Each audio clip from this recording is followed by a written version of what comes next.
Physical media is very important, kids. One day, maybe the cloud ain't there. How are you going to watch Dogma? Being able to hold it in your hand and see the artwork and the posters and have the names, it's it's a real thing. It's such a sadness that you think you've seen a film on your fucking telephone. Get real. All right. Well, now it's time to talk about all things physical media. First time back for the year. Well, second time really, because you did do that little bit of a roundup with us, with the top 10s and all that. But it has been a hot minute regardless. So here to talk all things physical media, Jarret Gahan. Thank you, gentlemen. It's great to be back for the second time this year and talking about, the forthcoming releases of 2026 rather than the best of 2025. We're looking forward. We're not looking backwards. No, but on that topic of looking back, I just want to address two things that I heard in that podcast. The one being that Ben thought House 2 was better than House 1. Blasphemy. Blasphemy. Whoa, so much better. That was such a great conversation. And the second thing, obviously, you've done Downton Abbey, Ben, and you've done The Gilded Age. Yep. And Danny would be very happy because she likes both. I've seen bits of both of them, but I have not seen either of them in their entirety. But I do have a recommendation for you because I did watch something that's in the same vein as it. It's a new BBC series, Outrageous. And it's a period set sort of piece about a sort of well-to-do family that fall on hard times with the backdrop of World War II and fascism. And it's actually, really, really good. Definitely check it out. If you're a fan of either of those series, I think you'll really called? enjoy this. Outrageous. I thought you just said the show was outrageous. Oh, no. This is not me just Googling it. Look, I've been receiving a lot of outside pressure about Call the Midwife, and I've been resisting. As good as I've heard it that it is. But I believe, is there not like 15 or 16 series? This is the problem.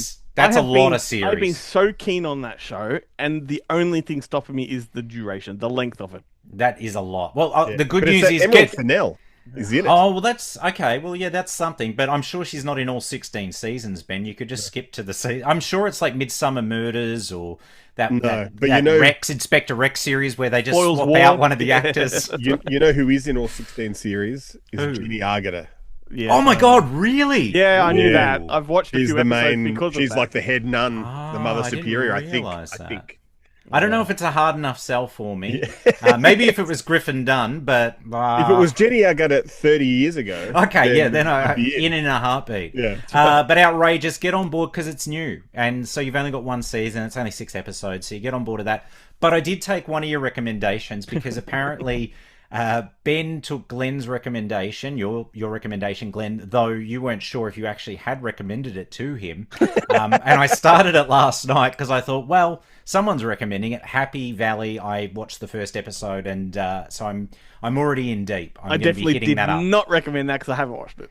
Oh, okay. Well, there you go. Yeah. I think it was just because you were talking about that lead actress, and you kept saying, "Look, she's in Happy Valley from Happy Valley," and I'm like, "Yeah," because you're saying that because you've seen it, right? She played Julia Childs in the Julia series, yeah. And all I kept hearing for so long was Happy Land before you landed on Happy Valley, and all I could think of was that side project between Janet from Spiderbait and Quan from Regurgitator, their band Happy Land. What a great band. Yeah, it was a great band. One good album. Yeah, only one album.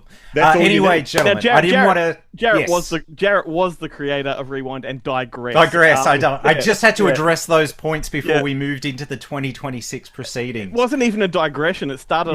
It was way off, and it was invading the Terrific Tuesday TV, Terrific Tuesday, whatever it is. And that's gone this year. Territory. That's gone this year. Oh, it's gone. Okay. Well, we'll integrate that into this at some point. You brought some of that filthy TV into the conversation. I know. Well, I mean, it's only really filthy if it gets a release on DVD and not at least in high def on Blu-ray.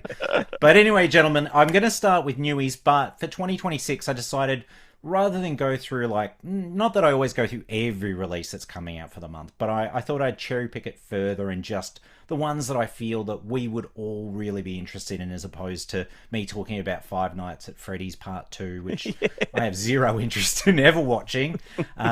So I'm just going to keep it to the good stuff, or what I perceive to be. And feel free to jump in if you do know something else that has or is coming out that you want to discuss.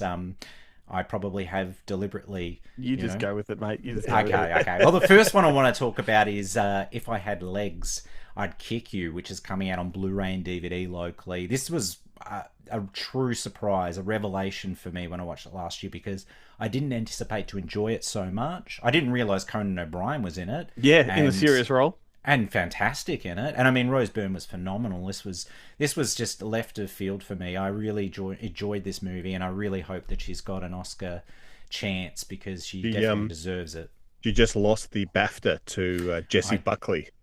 Oh, for Hamnet? Yeah. Sorry? If you're going to lose to someone, Hamnet? it might as well be her, though. Yeah, I think no, it's not out yet, is it? Lady Frankenstein or No, it's Hamnet, I think. Hamnet? Yeah. No, I'm looking just forward to seeing Hamnet at some point in time. I think obviously that's more encouragement for you to check it out. But If I Had Legs, coming out on Blu-ray and DVD locally. Here's the kicker, though, very surprising, no pun intended. Speaking of, yeah.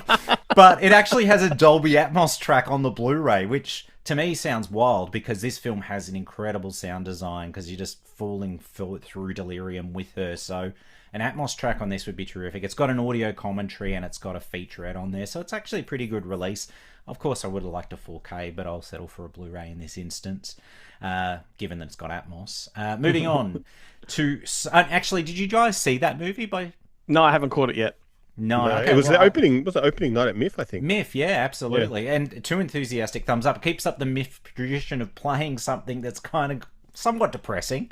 I wouldn't say it's a depressing film. It's an anxiety-inducing film. Yeah. It definitely continues the long trend of strange opening night features. Next one is another revelation, a film that I certainly didn't expect to enjoy quite as much as I did, the Silent Night, Deadly Night remake. Yeah, which we had the director on the show. Yeah. It was great. Yeah. It was great. They took a different, sort of perspective to remaking a film and paid homage to the original without it feeling like it was just fan service. I thought it was really well enjoyed it. I think the only thing that let it down was not quite gory enough, but yeah, that is what it is. But there's Nazis. There's a whole Nazi scene. Oh my god, and it's insane. Where did that come from? 100%. Well, I can't help but feel, is there going to be obviously not on this release because this is the theatrical release, but is there going to be an uncut version released at a later point? Because this is Cineverse, the guys that did the Terrifier movies and stuff like that, and they know how to capitalize on something. So I think he did kind of hint at it in the interview. Yeah, but he also played down the lack of violence, saying that sometimes there's more important things than the violence type of thing. I'm like, well, not to horror fans. No, 100%. Well, it's coming out locally on Blu-ray and DVD. It's a shame though, because the US are getting a 4K Ultra HD, and who knows, maybe it does have a. Let me tell you how I embarrassed myself in that interview. So I said to him, have you ever seen the Australian VHS poster for Silent Night, Deadly Night with Santa on the front with the axe? That's the poster you should have done. That is the poster they did. Yeah, one of the, right, because there was a few posters floating around. Yeah, of course. And he just went, "Oh yeah, that's really cool." You fucking should have called me out. Should have called me out. Oh, on that note, and this is going back to 2025. Sorry, I did end up getting that Silent Night, Deadly Night massive imprint box set. Of course you did. I couldn't resist. I got a good price, so look, I'm happy. I've found a spot for it for the time being. I just won't be happy until part 5 is in a big box like that. I know. Oh, that's got to happen. I mean, surely they could do 3, 4, and 5 locally. They've got a good relationship with Lionsgate, so who knows? Via Vision. Maybe they'll do it. But that's like getting a good fancy pants edition of Die Hard 3. Yeah, true. Or a theatrical rep screening of it.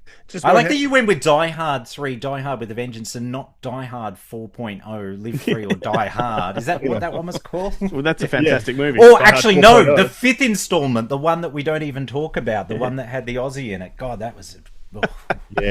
one I'll never revisit. Yippee-ki-yay, Mother Russia. Yeah. Oh my god. But anyway, Silent Night, Deadly Night. Moving on. Sisu, Road to Revenge. I know you guys went and saw this on the big screen. This is coming out on all the formats locally from Sony, 4K, Blu-ray and DVD. It's got Atmos, it's got special features. I'm excited to check it out. I actually have not seen Sisu though, so I'm guessing it doesn't matter. Just jump into this. It doesn't matter. I mean, I'm the kind of guy that will say watch it because it's sort of like a nice little evolution, but he's right. It is a standalone if you want it to be. And does it have a recap at the start of it? Like if you No, because they're completely kind of other than it being the same character, they're kind of completely unrelated stories. Yeah, it's insane in this day and age. We don't really have recaps at the starts of films anymore. Like I recently watched 28 Years Later, The Bone Temple, and given it's only been maybe 6 months since I saw the last one, I was still like, hang on, wasn't there a baby in the first? Where's the baby? What? And I was like, I need a recap. I'm so used to having it. The boy went off on his own. Yes, right of course. Yeah. Yeah. But isn't the dad going to come after him again with the girlfriend and stuff? Well, surely they didn't cast Aaron Taylor Johnson or whatever his fucking name is without actually giving him some role to play. It has the best audience score of the whole franchise yet, the box office tank. So the next one, which was going to be Cillian Murphy's return, that's not going ahead now. Yeah, well, what's the thing? I would have thought they'd shot them almost back to back because you'd think the little kid would be aging out, so you kind of got to shoot him fast. I mean, AI, you can probably, and he shot. It doesn't matter. You shot it all on a mobile phone or with like mobile phone technology. So totally. Surely it's done on the cheap. Yeah, totally. The next one will be done with meta glasses. It'll be meta glasses. That's great. You can bring back any character. Oh yeah, I think I might bring back Robert. Maybe he's demanded that they bring back Panavision or something else. Like he's going the opposite. Like it seems to work for Paul Thomas Anderson. He's bring back Rose Byrne. The next bring back something cinematic. Wasn't she in part 2? Was she in part 2? Was she? I think so. Wasn't she the lead? I thought, wasn't it? What's his name? Robert Carlyle is the male lead, but I don't know who the. Okay. I can't remember. Disregard. If I had legs, I'd bite you. Yeah, that's what they should call the new installment then. The next one I want to mention is coming out on Blu-ray and DVD. Bit of a sleeper film, and Ben put me onto this one because I was watching a TV show called Down Cemetery Road, and I was talking about how great it is to see Emma Thompson back on screen. I mean, there's barely a year goes by without seeing her in something. Yeah. But seeing her play against type, and this movie, Dead of Winter, is completely against type. What was that? That was my number 2, I think, of the year. Great film. Yeah. Like what a slow burn. You're right. It was almost like a Jeremy Saulnier kind of film in a way. Real slow burn kind of thriller. It was terrific. Like we said when we were discussing it, it kind of takes that end premise of Fargo, coming in on the crime scene and then just exploring that further, same kind of atmosphere. But Ben loves the fact that the crime is so relatable. Yeah, 100%. Yeah. And the plan. Yeah, that's what I mean. Pure genius. Yeah. But they really should have. They really missed opportunity by not adding a wood chipper scene in there. Just to get a bit of red on that. But tell you what, white snow. On that white snow. Yeah. But the guy, the dude that played the husband, that scene where he's freezing to death was incredible. Yeah. He just looked like an extra out of Deadwood. Wasn't he in The Walking Dead? Maybe, I don't know. Or Fear the Walking Dead, one not of them. As, not as familiar. Yeah. Or is he the guy in Ozark? You watch Ozark, didn't you? I saw the first season of that, but I didn't see the rest of it. The brother of Julie Garner that turns out to ends up becoming gay with the FBI agent that's tracking him down. Spoiler alert! No, that must happen in season 2 or 3. Spoiler alert! Or reason to watch. Season. I don't recall any of that. But yes, no, I just remember him as the ginger bearded man, possibly from The Walking Dead. But I might get my plenty of things bearded for people confused. Plenty of things for people to comment on. Anyway, that one, if you haven't. Check it out, because that was phenomenal. Obviously, the three of us are in agreement on that one. Loved it. The Running Man movie, Edgar Wright's Running Man's coming out in 4K Blu-ray and DVD. Didn't hate it. No, I really enjoyed it, to be honest with you. I didn't mind it. I just was kind of found it was somewhat forgettable. I really liked the aesthetic, like the production design, it almost looked like a film of the 90s, like a Demolition Man. Yeah. It was that kind of vision of the future, and I like that. But I didn't love the movie. I think it's definitely one that, if your frame of reference is only the 80s movie, then it's a real weird kind of turd of a film. But if you've read the book, and you want to see that film, then it's pretty good. It's pretty faithful. Yeah, and as Ben and I were saying, because it's a companion to The Long Walk, right? That other Stephen King one. Yes. And there's that one. there's that one the same scene book. where Running Man goes rural, and there's almost like it's inside that movie. Like Yeah, I feel like they're clips in. And strangely, released like 2 months apart from one another.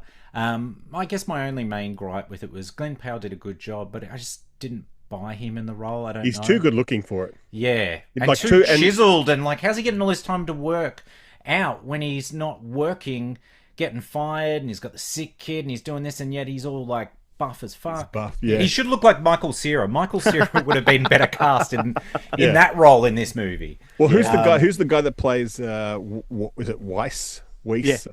Is that the dude from the comedy trio? The SNL guy? Yeah. Yeah. His name. He could have been the guy. Yeah. Fuck, what's their name? Through.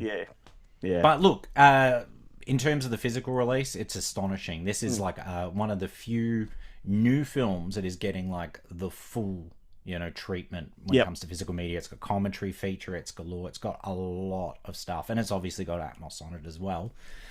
So it's great that it's a great release, and that's obviously Edgar Wright. He's a big advocate for physical media. So even though not everyone loved the film, the release is probably worth owning for the special features. I can't wait to have alone. it. Yep. Oh, well, there you go. Yep. Onto another one. Good Boy, coming out on Blu-ray and DVD locally. Sadly, no 4K locally. The UK got a 4K, but Australia, no 4K. Now, this isn't a Monster thing. This Monster did release it in cinemas, but this is entirely sort of Acorn, Shudder, and home end distributed through Madman. But yeah, Blu-ray and DVD for that bad boy. And then the last one, also not getting a 4K locally, which is really disappointing considering it was a fantastic. Well, I really enjoyed it. The Housemaid. It's getting a 4K release in the US, and for me, this more than made up for Paul Feig's awful Simple Favor sequel that was just barely watchable. Yes, barely watchable. I watched all of it, don't get me wrong, but it was horrible considering how much I enjoyed A Simple Favor. But the Housemaid, terrific. Like, can I just, really suspenseful. Can I just walk it back a little bit when you mentioned Good Boy? Yes. So, very interesting. Did you know there is another movie coming out exactly like it called Bad Boy, which has that Ke Huy Quan from Goonies? Oh, wow. No. Yeah. I don't know which production came first, but so it's the exact same premise and a horror film. It's called Bad Boy.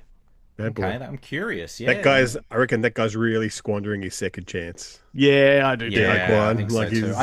I didn't make it to Love Hurts. I did want to see it, but I felt like we had so many of those movies in one hit. Like we had Novocaine, Nobody 2, and then Love Hurts, and I'm like, okay, this anti-hero kind of everyday man Is it a case thing. of him squandering it, or nothing was offered to him? Yeah, it's just what are you going to do? You got to do something, and you want to make that money while it's there. Yeah, that's it. Massive missed opportunity not to put him in Indiana Jones 5. Yeah, it makes sense. They should have put him in Dial of Destiny, but oh well. Because you had that other little Puerto Rican kid or whatever he was, the little Latino kid. Yeah, it was the little sidekick. They should have just replace him with a middle-aged Asian man. Yeah. Why not? No, they should just de-aged him. Put him in a small body, like the Hobbit with his face. How about they do a 5th installment, but it's a spin-off of that character short round in China, looking for Lost Cities of Gold or something.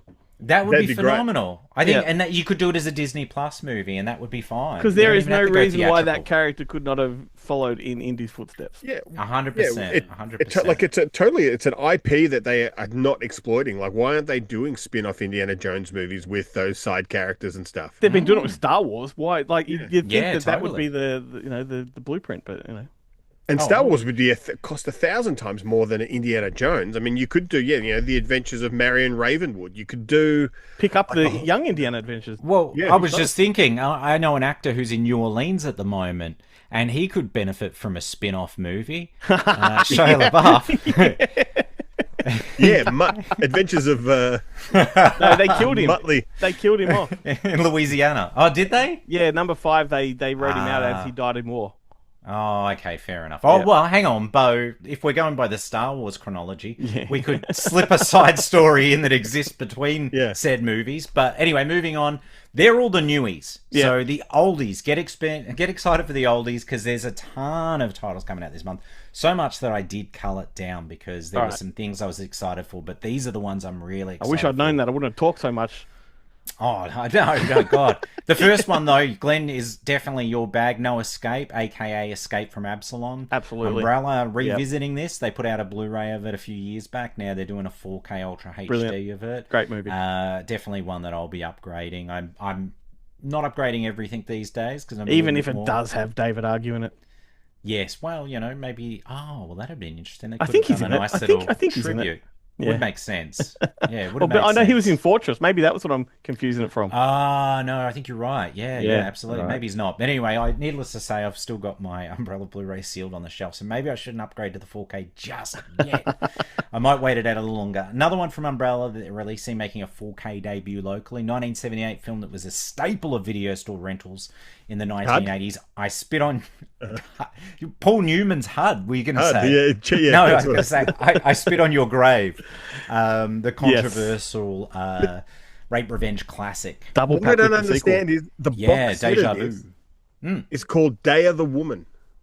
Yes, because that was one of the alternate titles of the movie, but Yeah, right. Because no one really rape remembers it as that. It was films. It was the international title, I think. Yeah. And that's what they've called the sequel. And just back in track, David Argue was in No Escape, so Oh, there you go. Is he in Fortress as well? I thought he was. This is the Christophe Lambert Fortress we're talking about. Yes. Doesn't look like it. I've got my wires crossed. Oh, well, there you go. As you were. Yeah, anyway, look, we can put him in it when we do the deluxe edition of it. We'll stick him in there. Next one, City on Fire, Ringo Lam's Hong Kong 80s action classic coming out through Imprint on their Imprint Asia label. Really excited about this one. I mean, the thing about the Golden Princess catalogue is everybody's releasing these titles in all the major territories at the moment. You've got Shout in the US, you've got Arrow in the UK, and now Imprint locally. So you actually have a pick of who you're getting the content from, and all of them seem to differ significantly from one another. I know that Arrow are doing Atmos tracks on a lot of the releases, whereas Imprint are doing some exclusive extras, and the steelbook packaging with the rigid box and all that sort of business. But anyway, it's good that's coming out locally. These films have been locked away in a vault for so long, so now they're all coming out. Another one, Vampire Circus, is actually only just coming out. I feel like this one was moved. So Ben, there's a very good chance you might still get Vampire Circus one of these days because it's only just coming out this month. And that is a worldwide first, 4K? It is a 4K debut, global debut. And on that note, actually, another 4K global debut from Imprint they've done the restoration for is Spellbinder, which super underrated 1988 also horror film. like basically a forgotten movie. Super forgotten. It's almost like it came out around the same time, about a year between William Friedkin's The Guardian, and I feel like people often get those two films kind of confused. And Witchcraft. I feel like those movies kind of... And Warlock. And Warlock. But and Warlock fits into that. Like, it's that kind of film. Who's going to get onto Warlock? Who's going to release it locally? Well, that's a funny thing. Viavision did release it on DVD once upon a time, Ages and they ago. were the first territory to do it in like a proper aspect ratio. And yeah, it was so long ago, but they've got a good relationship with Lionsgate, who own the film, so it could very well happen from them. And it's only had, you know, a Blu-ray trilogy set in the US, and they were existing scans. They were nothing fantastic. I have watched that trilogy with both of you at separate times. Oh, you watched 3 again? No, we didn't go. Well, we didn't go 3. As much as I do, I'm a big Angel Boris fan. I think everyone was a big Angel Boris fan back in the day. I thought we put it on though. We just didn't watch. I think it. we just watched the beginning of it to see because the opening titles, I think, for Warlock Armageddon are a bit weird. They're terrible because it freeze frames and does all that sepia stuff. Yeah. Anyway, sorry, my digression this time. Great. It was Spellbinder coming out in 4K. The very last one I'll mention that's an oldie that's come into 4K for the first time locally. It has had a UK and US release. David Fincher's 2002 Panic Room. Coming out in a beautiful little steelbook. I picked up the US release probably a year or so ago, and it is a terrific restoration. It's quite possibly... No, it's not. No. Zodiac's my favourite Fincher. But this is my second favourite Fincher. Yeah, is it? Okay. It's an interesting one. It's. I think it's a film that holds up particularly well over time. I remember... And incredibly so, too, because there's quite a few innovative visual effects that they did at the time that I wasn't sure whether they would hold true. Even the title sequence at the start. Absolutely. Yeah. But great film. And the good news is that I've heard that Disney and, 20th Century Studios, whatever they call themselves these Yep. days, are working on the Fight Club restoration with Fincher. Yep. So we're probably going to see that in 2026. So that's exciting. So So, we're fun pretty much fact- seeing the Fincher catalogue. Fun fact, in Panic Room, that scene where they're looking through the drain pipe and you can see the guy in the neighbor in the other house sitting on his bed, that's Yeah. Andrew Kevin Walker, the guy that wrote Seven and right. 8mm. Oh, who just wrote Just that did Psycho Killer. Which is haven't tanked. seen it. It's got the worst, Heard horrible the worst things about Rotten it. Tomatoes ratings ever, but the script for that was written 20 years ago, so we can't Yeah. really hold it against him. No, and God knows they probably butchered it well and truly by the time they got around to making it. I still want to see it because it sounds like it's, you know, It sounds like curiosity. the new Snowman. Remember when that came out with Fassbender and it Oh, was like dragged yes. across the mud like it's the worst thing ever? Ben and I were due to go see that at the Jam Factory, but I fucked were. up. And it wasn't, the screening was at Crown or something. So we ended up going to watch the Kingsman Golden Circle or Been something. there, done that many times. Arguably Yeah. arguably a worse film. Yeah, 100%. Talk about a franchise killer. I still haven't even got around to the third Kingsman movie, The King's Man. Anyway, and then before I go, because that is the highlights for March, Beauty. I do want to talk about one release that dropped early last month that I've got a copy of. Do it. And it's this magnificent release of The Last Seduction, the John Dahl 1994 neo-noir classic. Terrific film, and this is like a definitive release. I had the Scorpion Blu-ray previously, which had a, not the greatest transfer and awful sound on it as well, but it had the theatrical and it had the extended version. For some reason, the extended version seems to only ever exist in standard definition. It does exist on this. In fact, I should mention this is like 2 4Ks and 2 Blu-rays, and it's got 3 cuts of the movie: the theatrical, the noir edition cut, which is the theatrical but regraded in black and white, which I didn't watch entirely because it's the same film as the theatrical. But I did throw on quickly just to have a good look at it, and the blacks, it's just phenomenal. Like, incredible. They Dolby haven't Vision. just done a saturation on it. They've actually... No, it's painstakingly done. Yeah, It's like retimed, color time perfectly. It's fantastic. One thing I learnt about that film is that there is not a scene in that movie where someone's not smoking a cigarette. Because I had to pull some images for work, like banners and shit, and we can't have smoking in those. No, yeah. That was a real bastard of a thing to try and find. Well, yeah, because there's a hardback book that's included with this release, which has the press kit and it has like an essay by Travis Woods, but it has a lot of production photographs. And since you mentioned that, yes, every one of these photos at some point, someone is smoking. There's Linda Frankino That's right. smoking. It's always a cigarette shot. God, that smells good. I love the smell of that. They should have smelled like cigarette. Right, yeah. They could have just stashed him at a hoarder's home for a month and then got him out. But 40 set, 2 Beautiful cases, the beautiful rigid box set. This thing, they've gone to lengths to create like a definitive release, because aside from the 3 cuts, the extended, which is only in standard definition on a Blu-ray, the theatrical in 4K as well as the noir cut in 4K, there's like 5 new featurettes, and it's not like they've just got anyone. They've actually got like Peter Berg, they've got Bill Pullman, John Dahl to do new interview content as well. It's got archival extras. This is just a amazing release. Bill Pullman I don't understand why. I assume that the elements for the extended cut don't exist anymore, like the original camera negative, because they've never been able to restore that, and they definitely would have done it if they've restored the theatrical cut from the original camera negative. And as it stands, I actually prefer the theatrical cut of this movie because it is tighter and moves at a more sort of like suspenseful and intriguing pace. The other one just feels a little long-winded. It's great to watch, like you mentioned about the never-ending story. It's good to see because it's an alternate version of something where things are swapped around a little. Great to watch, but just not preferable. Go-to, it's not your go-to version of watching the film. Bill Pullman was really like carving a niche for himself, because that's around the same time that Lost Highway came out, and they're both really dark, noir kind of movies. 100%. And I think the Zero Effect. I was going to say that's because for some reason my head kept getting the Trigger Effect, but no, it was the Zero Effect. Yes. Yeah. They all came out around that time. Yeah, he really was. Yeah, no. He actually did a really good one, like direct-to-video one that I can't remember the title of, with Lena Olin. That was fantastic. That that probably would have been about 10 years later. It would have been late 90s. But he's cool. He's done some great kind of noir. Yeah, very underappreciated, I reckon.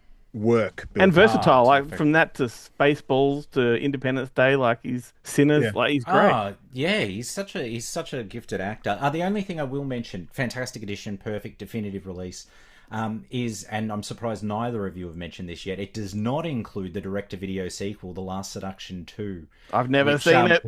Yeah, which had Lara Flynn Boyle, which is sort of weird because she was in John Dahl's Red Rock West, so it's like a very strange sort of thing.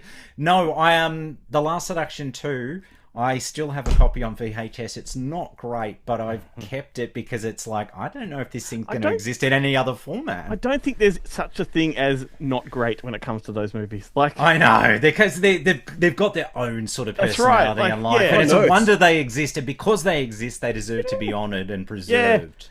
It's Yeah. not Lara Flynn Boyle. Oh, it's not. Who is it then? It's my favourite, Joan Severance. Oh, it is. It looks like Lara Flynn Boyle on the And she cover, looks but exactly like Joan. Lara Flynn Boyle. Yes. Like, yes, exactly. it is Joan. Because, yes, the queen of the 90s erotic thriller. Amazing. Yes. Yeah, of course. There you go. Okay. I thought it and was here are the- weird because I was like, Lara Flynn Boyle's really slumming it for a DTV sequel because she was still doing big things at the time, at least TV-wise. So, that makes a lot of sense. I would have 100% thought that was Lara Flynn Boyle on that cover. You looking at it as well? Yeah. Because I have not watched it for 20 years, but I still have the video, and so every now and again I see the video cover, and I was like, oh, I could watch that. But I remember it in my looked up video the store. VCR. Why did I Yeah. never pick it up? I don't know. No. I think it reminded me of all those like Red Shoe Diaries, like, you know. Yes. It does. Yeah, the first genre thing that comes up is erotic thriller. Yeah. Yeah. Joan Poison Severance Ivy, is stock and Poison Ivy trade. 4, you know. Yes, that kind of yes. shit. Yes, Yeah. God help me. I can't even remember who was in the latter Was it- Poison was it- Ivy. Was it written by Zalman King? Like, Yeah, that makes sense. And premiered on Skinamax. How good would it have been if it was written by Zalman King? I know. Oh, Well, there you anyway. go. Viavision. Have you got your ears out? What about a Zalman King box set? That's something. And surely those things probably sit with Lionsgate. I pitched an erotic thriller box set to Umbrella and met with stunning indifference. But they could have. Oh, they could have included like a tube sock inside there. Oh, Yeah. that'd have been... A raincoat. It's a great thing raincoat. because you could have the A title and then you can put the two B, C's or whatever with it. So you say you have a Color of Night or something, and everyone's like, oh. The ones, But then the they ones I really was- want the other ones. Yeah, it was like Woman Scorned and Two Moon Junction. Yeah. Two Moon Junction. Yeah. Yeah, you know they would have been phenomenal. It would have been a phenomenal box set. Boxing Helena. Yeah, I think you're going to talk it into existence. Someone will be listening and going, "Hey, that's a pretty good that's idea. a great idea. We're Why gonna don't we run do with it? that?" Like after they did the doco, because they got the doco is around. Yeah, was it We Kill for Sex or something? We Kill for Love, I think it is. We Kill for Tell me- Love. Much better title if it was We Kill. For... Tell me what you really mean. What's the subtext? But tell me that like 90% of the collectors out there are not like horny guys that would love that kind of box set. Totally. 100%. 100%. 100%. Yeah, no, absolutely. It would be a combo of horny guys with nostalgia that are still horny and horny young guys and horny old guys And horny guys. academic leaning women who need to justify their own horniness. What is the cultural merit of this movie? Let me tell you. No, gentlemen. Anyway, that's it for me for this month. Thank you very much for indulging me. That was a fun first one for the year, mate. Excellent. And I'm so glad we didn't have to talk about Five Nights at Freddy's 2. That's the third time I mentioned it, though. So there you go. So until next month, stay physical. I went too fast. That's because of all the talk of the erotic thrillers.